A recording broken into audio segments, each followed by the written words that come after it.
Tolong dijelaskan apa takrif dari syarat. Saya tidak akan menjelaskan di tempat ini.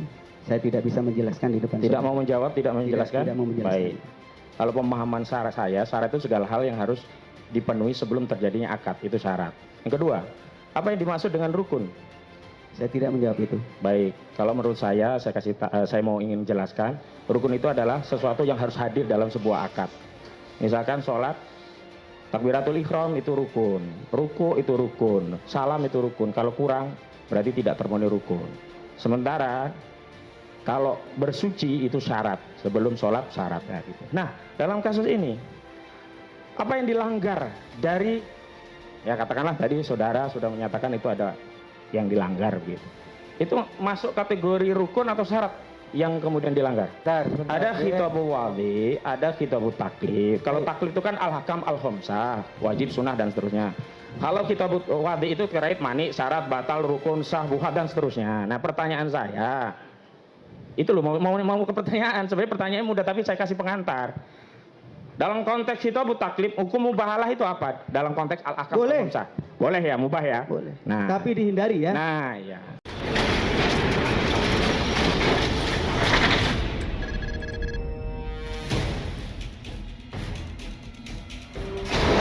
Saya lanjutkan. Setelah ta'rif saya masuk kepada syarat dan rukun. Karena ibadah kita itu dalam akad-akad ibadah tentu harus memenuhi keduanya. Baik. Tolong dijelaskan apa ta'rif dari syarat. Saya tidak akan menjelaskan di tempat ini. Saya tidak bisa menjelaskan di depan. Tidak mau menjawab, tidak menjelaskan? Tidak mau menjelaskan. Baik. Kalau pemahaman syarat itu segala hal yang harus dipenuhi sebelum terjadinya akad, itu syarat. Yang kedua, apa yang dimaksud dengan rukun? Saya tidak menjawab itu. Baik, kalau menurut saya ingin jelaskan, rukun itu adalah sesuatu yang harus hadir dalam sebuah akad.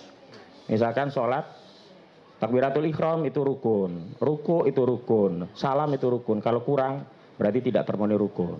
Sementara kalau bersuci itu syarat, sebelum sholat syaratnya gitu. Nah, dalam kasus ini, apa yang dilanggar dari, ya katakanlah tadi saudara sudah menyatakan itu ada yang dilanggar gitu. Itu masuk kategori rukun atau syarat yang kemudian dilanggar? Saya sampaikan bahwa pelanggaran yang dilakukan dalam praktek mubahalah itu adalah tidak adanya dua orang. Terserah Anda menyebutkan apa itu. Ya, rukun itu. Tidak adanya dua orang. Harusnya mubahalah dua orang. Ya. Bukan panjenengan sendiri. Saya anggap paket ya, panjenengan sama Pak Bambang. Bukan satu orang tapi harus dua orang.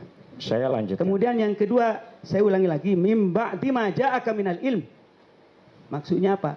Harus tahu sadar bahwa punya kebenaran masing-masing. Baru nanti diajak ta'alau. Ayo mubahalah. Saya lanjutkan. Tadi harus ada dua pihak. Dua pihak itu harus dalam satu majelis akad atau boleh mubahalah tidak dalam satu majelis akad? Sekali lagi harus persetujuan. Harus persetujuan. Ya, kalau sudah setuju misalnya, mubahalah itu kan harus dua pihak. Itu haruskah dalam satu majelis akad atau boleh terpisah atau boleh menggunakan sarana? Dalam hal ini tentu akan dikembalikan kepada hakim. Ini pandangan saya. Pandangan saudara. Pandangan saya. Ya. Misalkan kan ada juga akad nikah ijab kabul lewat HP itu sudah ada fatwa. Saya nikahi kamu gitu. Kemudian ada wali yang mengatakan si ini ya yang diijab kabul kuterima nikahnya. Tidak satu majelis akad tapi menggunakan sarana misalnya. Nah, dalam kasus mubahalah ini misalkan tidak satu majelis akad.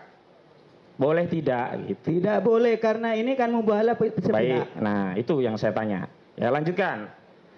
Sekarang saudara saksi, saudara ahli, dalam kasus mubahalah ini, itu saya mau merujuk fatwa Majelis Ulama Indonesia tahun 2011, November kalau tidak salah saya baca, itu ada banyak fatwa, ada fatwa tentang jihad dan khilafah ajaran Islam, juga termasuk di dalamnya adalah ada syarat dan ketentuan tentang penodaan agama. Baik. Begitu. Tolong diterangkan apa itu syarat dan ketentuan penodaan agama yang saudara ketahui tidak berdasarkan fatwa itu.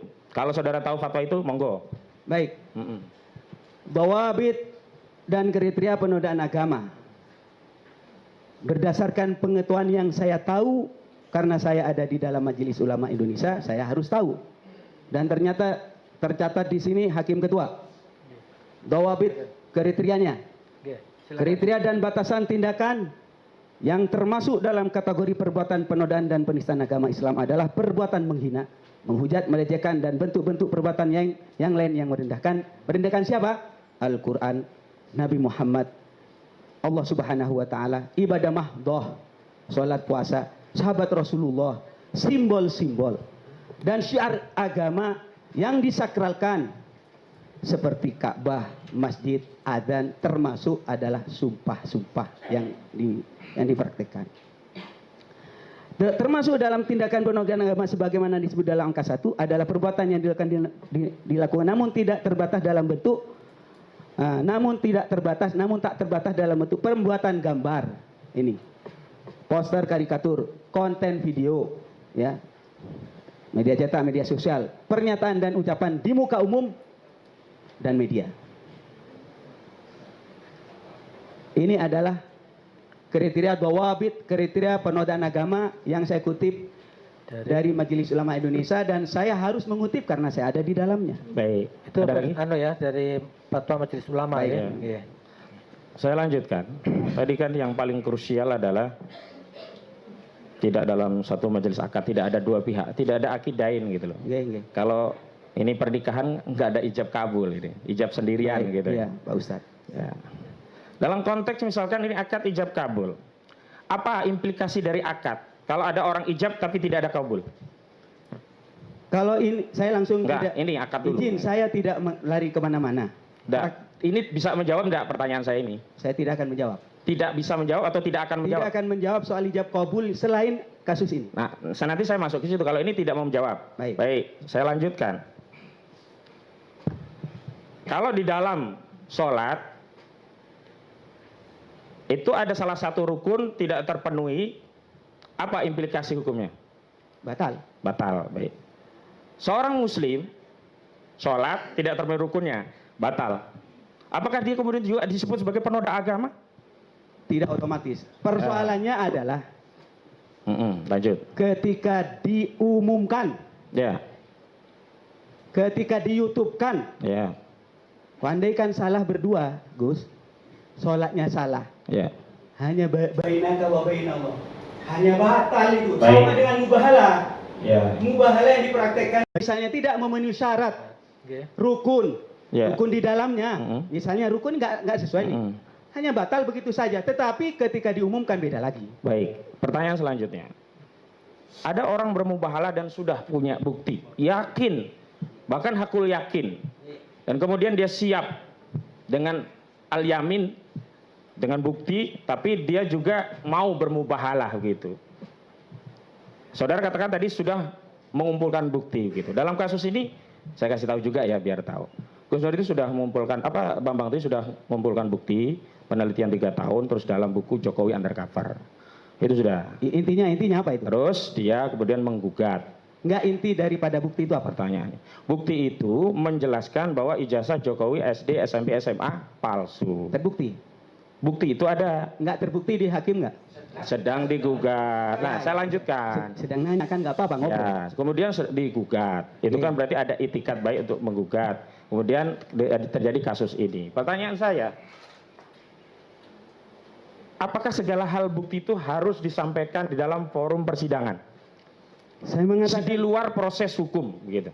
Baik, tentu pembuktian itu banyak cara.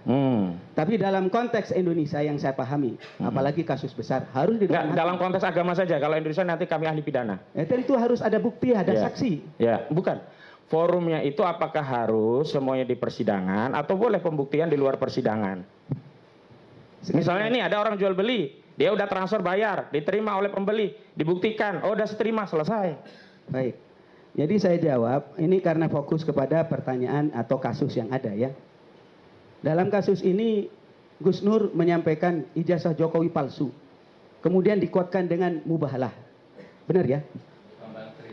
Jadi begini posisi hukumnya, Bambang Tri meneliti ada buku meyakini, kemudian Gus Nur memverifikasi, benar nggak? Dengan apa? Verifikasi, dia tanya buktinya mana, dijelaskan. Pakai sumpah enggak? Enggak, itu dulu. Setelah itu Gus Nur itu tidak yakin. Berani nggak sumpah mubalah, begitu kronologinya. Kalau tidak yakin jangan mubahalah. Enggak, Gus Durnya menanyakan dan dia siap. Kalau Bambang Trini yakin, 1000% yakin Bambang Trini. Makanya dia siap dipenjara, siap ditembak bahkan. Mohon maaf, izin. Keyakinan itu tidak cukup dengan hanya ucapan, harus dengan bukti. Loh. Lah ini kan disampaikan. Kalau keyakinan Anda tidak bisa menghukumi, katanya yang zohir saja. Ya, saya ulangi. Yang zohir ada buku Jokowi Undercover. Ulangi Ustadina.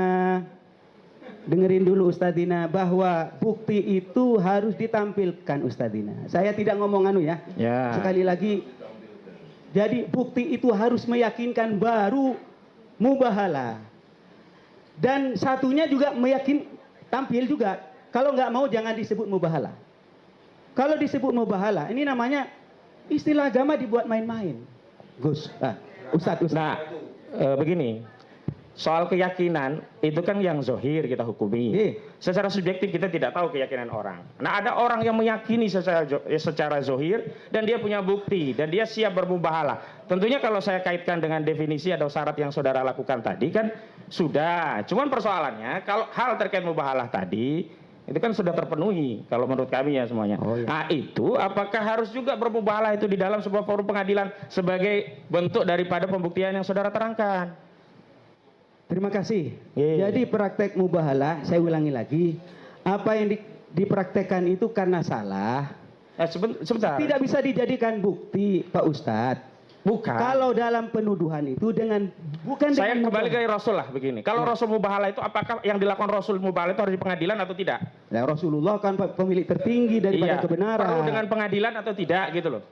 Kalau Rasulullah itu, mohon maaf, tidaklah Rasulullah. Sekarang saya lanjut. Ada beberapa pembuktian. Ya. Baik. Ya. Ya, begini. Dalam akad itu kan ada pembuktian, setuju saya. Tapi apakah setiap pembuktian itu harus dibuktikan di pengadilan? Baik. Ini pembuktian terhadap sebuah kebenaran. Kalau di Indonesia, saya meyakini harus di depan pengadilan. Apalagi dalam kasus ini, saya tidak ngomong mengandai-andai yang lain.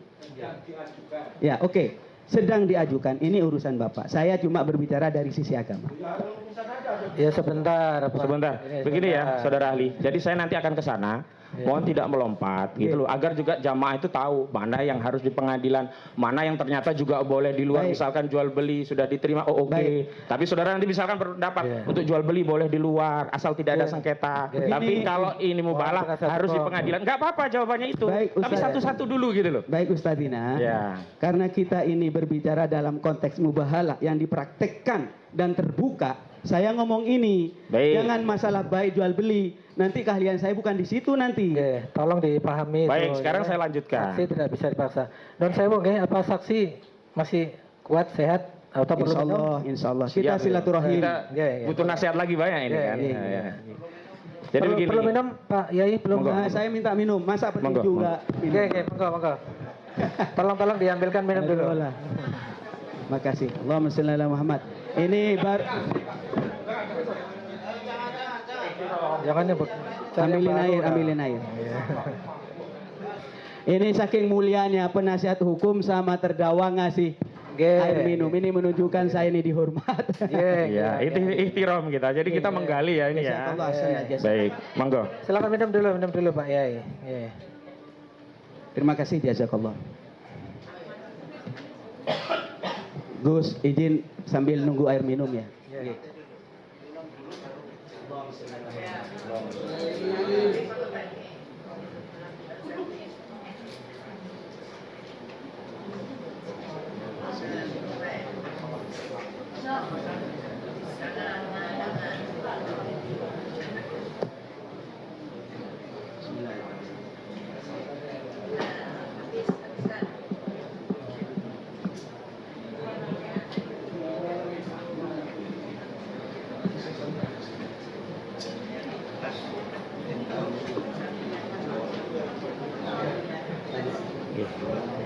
Silakan dilanjutkan penasihat hukum. Jazakallah.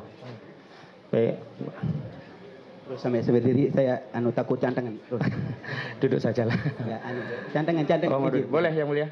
Izin sebentar sambil cantengan ini. Karena mungkin supaya jangan kaku kakinya gitu. Kesemutan. Belum. Lanjut. Iya. Kalau ada sesuatu disampaikan ya. Kalau ada keluhan sakit atau apa disampaikan. Baik. Oke. Makasih. Lanjut Mas Husin.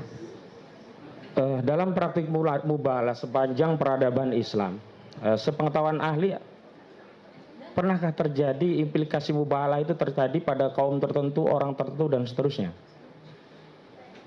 Saya kurang memahami, tetapi para ulama menghindari mubahalah. Menghindari mubahalah. Dan ini saya sampaikan tadi kan, dari zaman sahabat pernah terjadi, di zaman para tabiin pernah terjadi. Artinya selain dalam masalah akidah, pernah. Dalam masalah muamalah malah. Masalah waris juga. Namun demikian, kalau praktik mubahalahnya tidak sesuai, ini yang titik tekannya. Yang disebut dengan penistaan itu. Saya harus menyampaikan, kalau disengaja. Belum bertanya ke situ. Pertanyaan saya, dalam praktis sepanjang sejarah peradaban Islam, dari Rasulullah, sahabat, tabi'in, para ulama, sampai yang mutaakhirin begini gitu loh. Ada nggak kasus karena suatu kisah yang mubahalah, dia terbukti keliru, terus ada laknat, itu loh maksud saya, pertanyaan saya. Pernah nggak di memori atau pernah membaca di kitab apa begitu? Sesuai pengetahuan saksi. Pengetahuan saya terbatas di zaman Rasulullah saja. Di zaman Rasulullah, Nabi Muhammad ngajak mubahalah karena masing-masing punya bukti, punya bukti, diajak, Nasrani, kalau kamu memang benar, ta'alau, ayo. Ternyata Nasrani nggak mau. Gak berani, karena mereka mengatakan, kalau kita mau, nggak ada orang Nasrani di bumi. Saking apanya, saking ngerinya itu. Demikian. Yang lain, mohon maaf, literatur saya terbatas. Baik. Tapi di sini ada disampaikan. Baik, selanjutkan. Dalam istimbatul hukmi atau menggali hukum, kalau dalam tata kelola perundangan itu kan kami ada urutan perundangan ya. Pasal 7 Undang-Undang Nomor 12 Tahun 2011 tentang pembentukan peraturan perundang-undangan. Ada Undang-Undang Dasar, Undang-Undang atau Perpu, TAP MPR, Undang-Undang atau Perpu, Perpres, Perda dari provinsi, kota dan kabupaten. Nah, dalam Islam hierarki sumber hukum untuk melakukan istimbat hukum itu apa saja? Tentu kami mengacu kepada pengetahuan saya Al-Quran, ya. Al-Hadis, kemudian Qawaidul Fikih, kemudian masuk kepada fikih, pandangan ulama. Ini urutan yang biasa kami pakai. Dan ini juga kami praktekkan dalam hasil Bahsul Masail nasional yang kami lakukan. Ini pertanyaan saya lagi, bagaimana pandangan ahli kalau ada yang mengambil satu al-masalih al-mursalah, kedua istihsan, dan ketiga sebagai diantara rujukan sumber hukum. Pandangan ahli bagaimana? Karena saya di Nahdlatul Ulama dan saya tidak akan keluar dari konsep itu. Nahdlatul Ulama dan saya di dalamnya tetap menggunakan Al-Quran, hadis, ijma, qiyas. 4 itu ya? Iya. Tapi kalau umpamanya diruntut, Al-Quran, hadis, qawaidul fikih. Kalau kita katakan di dalam konsep organisasinya itu yang pertama. Maka umpamanya yang lain dipakai, itu bukan tradisi kami. Al-uruf, al-istihsan, dan seterusnya. Tapi saudara mengetahui bahwa ada tradisi intelektual keulamaan yang juga menggunakan itu di mazhab yang lain mungkin begitu? Silakan, saya mengacu kepada ini. Bagaimana Anda ketahui? Enggak, saya bertanya, saudara mengetahui tidak bahwa ada ulama lain yang merujuk sumber hukum selain 4 tadi dengan tambahan al-masalih mursalah, istihsan, uruf begitu. Ini pertanyaan, bukan penjelasan. Silakan, kan hak orang kan. Ada kan, ya boleh ya. Oke, saya lanjutkan. Dalam konteks yang saudara jelaskan tadi itu kan, kalau boleh ya, saya kualifikasikan sesuatu yang istihadiyah. Tidak ijma, ada perbedaan pandangan ya. Nah, dalam hal yang istihadiyah tadi, apa yang kita harus lakukan agar satu, mendapatkan kuatud dalil, ya argumentasi yang kuat. Yang kedua bisa menghasilkan keputusan yang sorry, tegas, lebih kuat daripada yang lainnya. Atau kalau dalam istilah NU kan ada Paksul Masail gitu kan. Kalau di Muhammadiyah ada tarjih gitu. Silakan. Baik. Izin yang mulia kami sampaikan berkaitan dengan istinbatul hukmi. Kita harus menghindari sesuatu yang mukhtalafih. Yang mujma' alaih dalam masalah praktek mubahalah yang saya sampaikan tadi, harus ada bukti dua-duanya. Harus saling mau untuk bermubahalah. Ini yang mujma' alaih. Adapun tadi nadu abna'ana wa abna'akum wa nisa'ana wa nisa'an wa anfasana wa sakum dan seterusnya, itu ada diperselisihkan, ada yang mengatakan itu afdoliyah. Maka dalam hal ini yang perlu kita hindari jangan sampai masuk mukhtalafih. Maka kemudian yang mukhtalafih saya tidak akan masukkan. Artinya praktek mubahalah yang dilakukan tadi harusnya memenuhi dua unsur.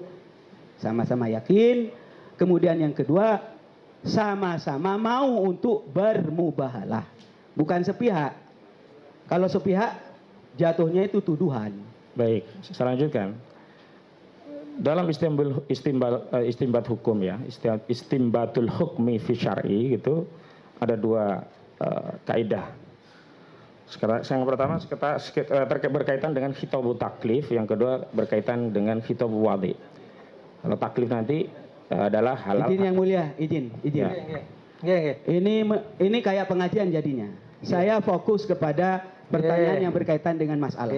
Tadi saya melihat saya ingin mengambil metode dia yang diambil apa yang mulia, karena di sini tadi dikatakan ada ikhtilaf, sehingga boleh menggali pandangan apa yang ikhtilaf, mana yang isma, begitu. Saya ulangi lagi. Kalau tidak mau menjawab tidak apa-apa. Ustaz dengerin saya. Sebentar. Dalam masalah ini, yang mujma' alaih, bukan itu pertanyaannya. iya kan saya katakan, saya hindari sesuatu yang mujma' yang ini pertanyaan saya ulangi. Ayo. Sebentar. Ada khitabu wadi, ada khitabu taklif. Kalau taklif itu kan al-hakam al-khamsah, wajib, sunnah dan seterusnya. Kalau khitabu wadi itu terkait mani, syarat, batal, rukun, sah, buhat dan seterusnya. Nah, pertanyaan saya itu loh, mau ke pertanyaan. Sebenarnya pertanyaannya mudah, tapi saya kasih pengantar. Dalam konteks khitabu taklif, hukum mubahalah itu apa? Dalam konteks al-hakam al-khamsah. Boleh ya, mubah ya? Boleh. Nah, tapi dihindari ya. Nah, ya. Saya ingin gitu loh. Yang kedua, selain apa yang saudara jelaskan tadi, ini kan terkait khitabu wadi. Bagaimana menyempurnakan taklif mubahnya mubahalah. Maka ada syarat, rukun, sah, batal, ada mani misalkan penghalang. Ya. Nah, dalam kasus ini, mubahalah itu, adakah mani bagi non-muslim untuk melakukan mubahalah? Saya ulangi lagi, saya tidak menjawab masalah yang lain. Baik. Itu hak saksi ya. Tolong Baik. dipahami penasihat hukum, di KUHAP diatur ya, saksi tidak bisa dipaksa. Saya tidak memaksa yang mulia, kalau tidak apa-apa. Makanya dia itu hak saksi mau menjawab. Ya, jangan ditafsirkan dipaksa. Saya tidak memaksa kok. Saya mau ganti pertanyaan. Ya, cara bertanya saudara itu kan seolah-olah kan. Oh enggak, itu tafsir. Saya nanya biasa kok. Tolong Baik. juga saya ingatkan sekali lagi, tolong to the point, maksudnya fokus kepada terima kasih. dakwaan ya. Jadi supaya jangan melebar kemana-mana, ini kan seperti kuliah agama jadinya. Ini penting yang mulia agar tidak ada lagi praktik mubahalah yang keliru. Kita butuh ilmu. Iya sudah tadi disampaikan. Baik, oleh gitu loh. Pak Yai, Kalau dibatasi begitu kan saya jadi lupa mau nanya apa ini tadi. Ya udahlah yang lain. Terima kasih.